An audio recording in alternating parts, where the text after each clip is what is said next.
I am the Tofu Golem. Please enjoy the video. In this video, I will explain how to set your radio-controlled clock manually.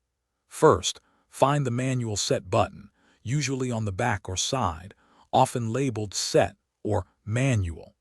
Make sure your clock has fresh batteries or is plugged into an AC outlet. It's also a good idea to move the clock at least 3 feet away from other electronic devices that might cause interference. This ensures a clear signal reception. To begin, press and hold the manual set button for about 3 to 5 seconds. You'll notice the display start to flash, which means you've successfully entered the manual setting mode. On some models, you might need to press a wave or receive button before holding the set button to initiate this process. This step is crucial for overriding the automatic signal.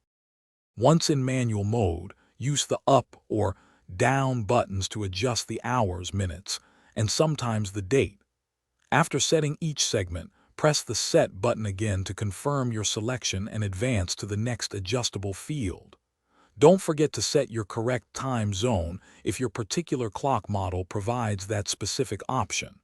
This ensures accurate time display. To exit manual mode, you can simply wait. Most clocks will automatically exit after about 30 seconds of inactivity. Alternatively, repeatedly press the Set button until the display stops flashing and returns to normal operation. Finally, place your clock in an open area, ideally near a window, to help it receive the time signal more effectively. This completes the manual setup. Thanks for watching. Consider subscribing if we helped you today.